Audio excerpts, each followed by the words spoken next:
Hi, my name is Elizabeth and welcome to my channel.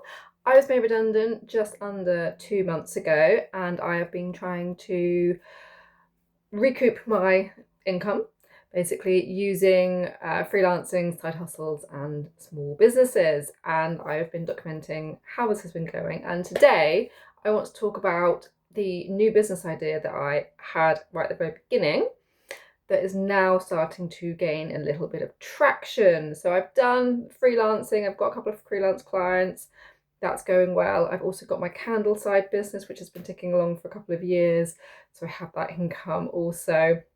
But I had decided that a new business would be a good idea for me. I can only work really 3 days a week because I have a 2-year-old and I only have childcare on those 3 days. So I need something that fills up those 3 days. And my freelancing work doesn't currently quite fill up the 3 days. So I wanted an additional business I could work on during the week when I have my daughter, but then actually actively work in the business on those days to maybe replace where the freelance isn't.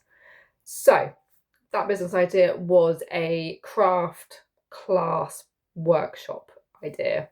Initially, it was going to be for adults who would be available during the day. So I did a pottery class a good few months ago on a Wednesday morning, and I was shocked at how many people were at this pottery class on a Wednesday morning, and they were charging, I think it was £80 a session, and I was like in my head calculating like how much money they were making by offering this workshop in the middle of the week, in the middle of the morning.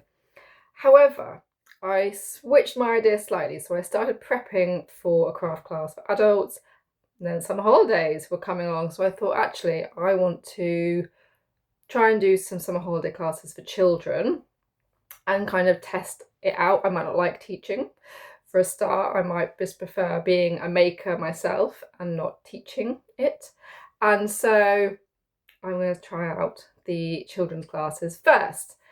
I decided to come up with a children's sewing workshop. I started sewing when I was about 7 because we had a lady that used to come into my school, and at lunchtimes she would do a sewing club, and I absolutely love these lessons, and I genuinely think this has been one of the root causes as to why I enjoy crafting so much, and sewing in particular is one of my passionate areas. So I decided to create a children's sewing workshop where they create a little felt bookmark, and it teaches them a couple of different simple hand sewing stitches, and they get to take it home at the end of the day. Wonderful. So I want to run down everything I've done for this business and how it is currently going. Initially, the plan was to find a couple of venues in my local town, book these venues, and then offer the classes to as many people as possible who wanted to come, and have those on the weekdays that I have childcare, hold a session or two, and then see how it all went. That has changed ever so slightly because the inquiries that I was getting, a lot of them were actually for private classes. So I'm now doing both. So I'm doing private classes for some people who've got groups of children that they want to keep occupied on some holidays, and I'm also offering the workshop classes at a venue where people may have 1 or 2 children and they haven't got a group, that they can then put their child into that class with other children and they still get the same benefit from it. So I'm now offering both of those options. So costs, how much has this cost me so far? Because I'm working with children, I've had to be DBS checked, and that cost me £142 in total, which is more than I expected it to cost to be. Someone did mention in a previous comment that if you shop around you can find cheaper options. I did not know what I was looking for, and I just went with the first thing that I saw that looked legitimate, and I just went through that process. And it was expensive. I had to pay to set up the account, then I had to pay to do the DBS check, then I had to pay an additional £15 for a digital ID verification, because that was the platform that they used through the system and you had to pay for it that way. So £142 in total that cost me just to be DBS checked, but I'm now DBS checked and everything is fine. Not that a single parent has asked me for that certificate, I will add, but you do need it if you're working with children. I have also had to pay for materials, so I supply all of the materials for these classes. So I have bought felt in a variety of different colours. I got all the different threads. I've had to buy new needles. I've had to buy new scissors as well. So there's plenty to go around a class and people aren't grasping for items. So I've had to buy the materials. Luckily, I've got quite a lot of materials here as well, so I haven't had to buy everything brand new, but that came to £19.14 as well. And then the venue. So the venue, I was actually contacted by a local sewing school in a nearby town. She is always being asked about children's classes, but she doesn't have the bandwidth to do children's classes. And so she was like, you can hire my space. Wonderful.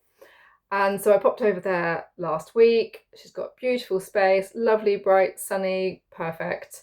And she's offering that to me for hire at £10 an hour. So for each session, I'm going to hire it for 2 hours. So it's £20 per workshop essentially, which is lovely and cheap.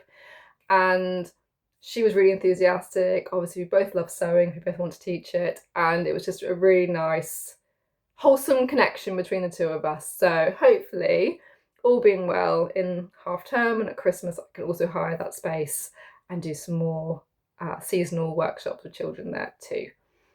The other cost that I am also going to have to factor in will be insurance. I already have insurance for my candle business, but I'm going to need to take out another insurance for this, and I haven't yet got quotes for it because I wanted to make sure I secured bookings for it, so that's on my to-do list. I don't envision it being particularly expensive because I'm not going to be running loads and loads of classes. So I'm going to factor in maybe between £1,800 worth of insurance for that, but I will confirm that at a later date. Now, the big one, marketing. I'm not particularly good at marketing, and it's not an area that I enjoy.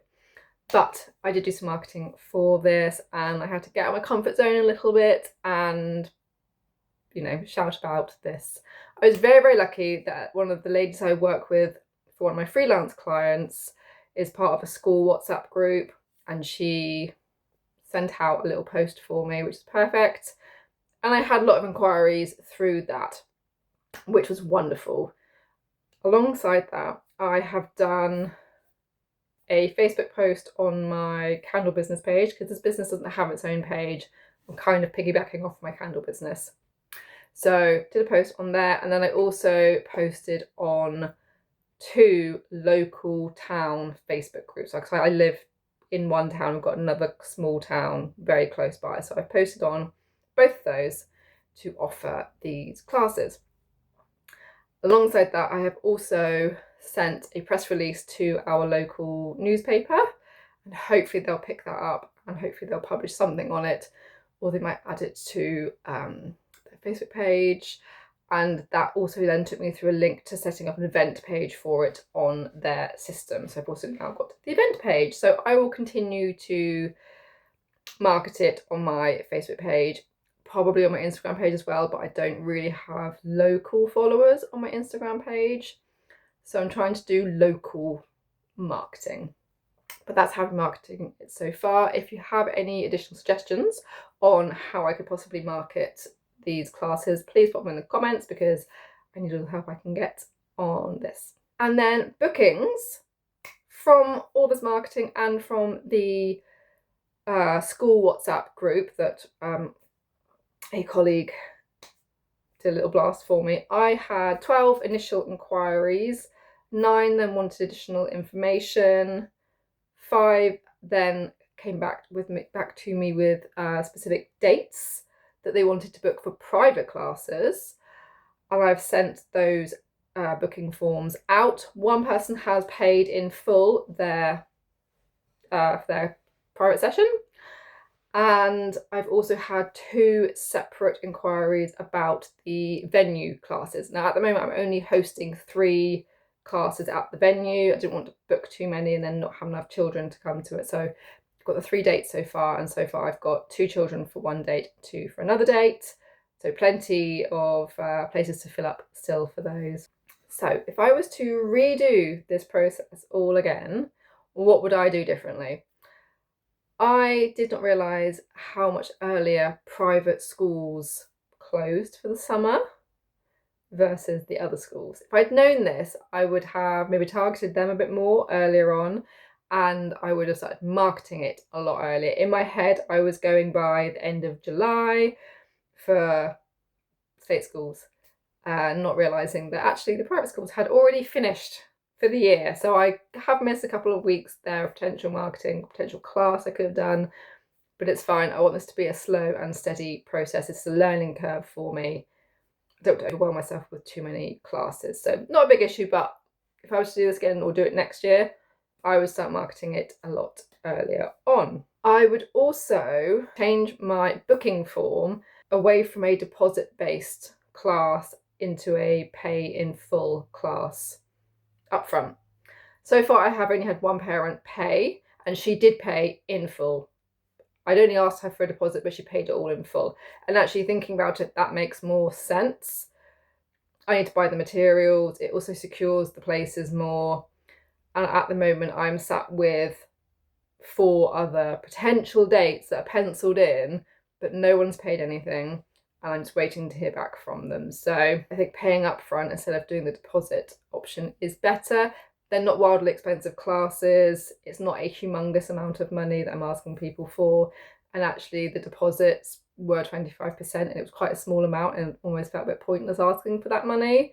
But it just stops them kind of cancelling on me. But actually, because they're not expensive classes and I'm only realistically having 6 to 8 children, and some of the private classes are only 4 children, actually getting them to pay me up front secures it better, and I'm probably less likely to have cancellations. I would also have done more marketing in the run-up to launching the workshops.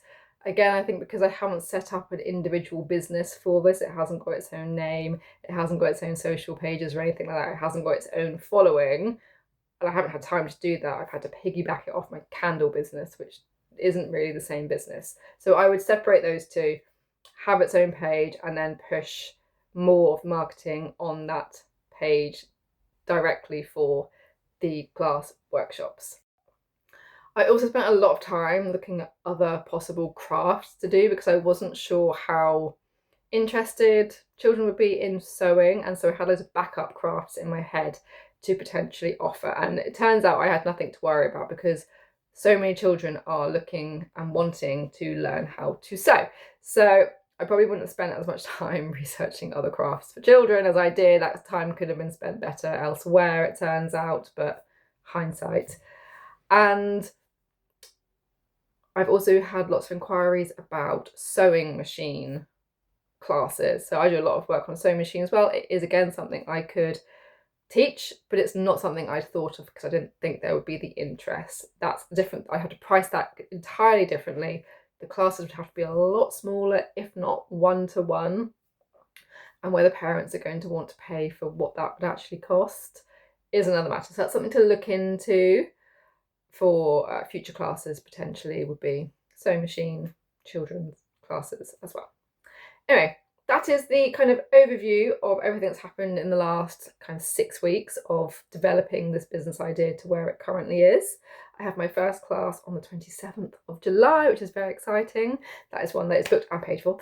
And I will give more updates as the business goes on. And probably at the end of the summer, I'll give you a kind of roundup of how the business has gone for its first kind of seasonal session. And I hope you found it interesting. If you have any suggestions or tips, please put them in the comments. That would be great, and I will give you an update soon.